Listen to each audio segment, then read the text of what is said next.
Salut! Aujourd'hui, on va réaliser un gâteau hyper facile, composé de 3 ingrédients, sans farine, donc sans gluten, et réalisable en 2 temps 3 mouvements. On va réaliser un moelleux à la châtaigne. Et c'est d'ailleurs pourquoi j'ai partagé la crème de marron avec vous la dernière fois. Prévoyant, hein, n'est-ce pas?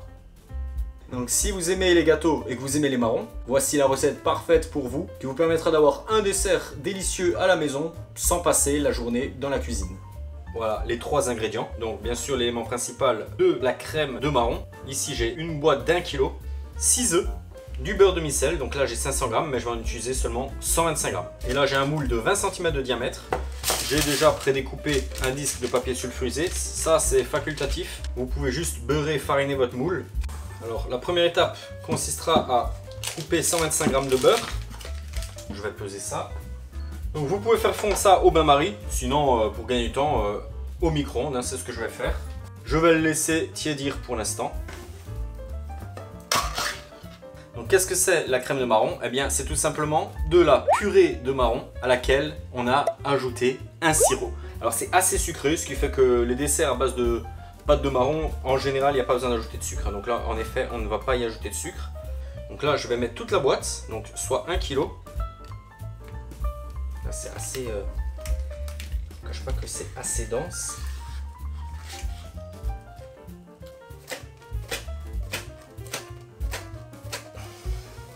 A few moments later. Voilà, donc là c'est bien dense, hein, comme vous pouvez le constater. Là je vais y casser mes 6 œufs. Je vais les casser dans un bol à part afin d'éviter de pêcher d'éventuelles coquilles dans la crème de marron. Voilà. Je vais déjà un peu défaire la pâte de marron. Ça va être dur d'incorporer quoi que ce soit. J'ajoute les œufs. Je vais commencer à les mélanger, à les incorporer. Et là, je vais également y ajouter le beurre fondu tiédi. Donc, vu que la recette va être très courte, très rapide, première étape, avant toute chose, préchauffez votre four à 160 degrés. Voilà. Et là, il n'y a plus qu'à mélanger le tout, jusqu'à obtenir une consistance onctueuse, homogène.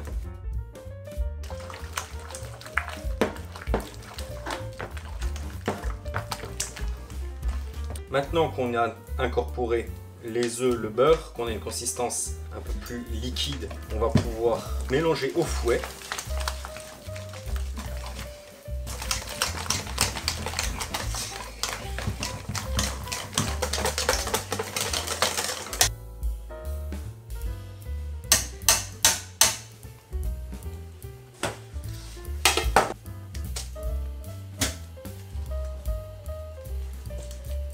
Donc là, vous pouvez faire la même recette, les mêmes proportions avec un moule entre 20 et 24 cm.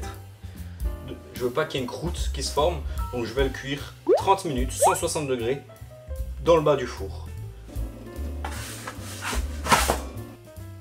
Donc là, je plante la lame du couteau. La lame ressort propre, il est cuit. Donc là, par contre, on va le laisser refroidir avant de le démouler. Voilà. Le gâteau, il est tiède. Je vais alors le démouler. Hein. Hop. Hop. Vous pouvez le déguster tiède ou froid. Ce gâteau étant composé principalement de crème de marron, assez sucré, il est plus intéressant de le servir avec une crème chantilly neutre, donc non sucrée, ou du yaourt nature, du fromage blanc. Et ça sera actuellement la meilleure combinaison possible. Verdict, à quoi ça ressemble à l'intérieur?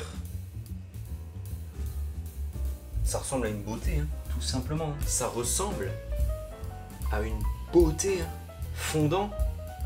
Avant même de goûter, là, tu vois? Est-ce que tu vois sa texture? Est-ce que tu vois ce fondant? Eh oui, eh oui. Et là, je vais mettre un petit peu de crème chantilly. Voilà.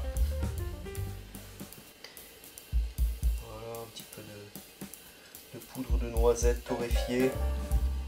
C'est vraiment le dressage épuré quoi, hein. Au plus simple, juste un petit peu de chantilly, une part de gâteau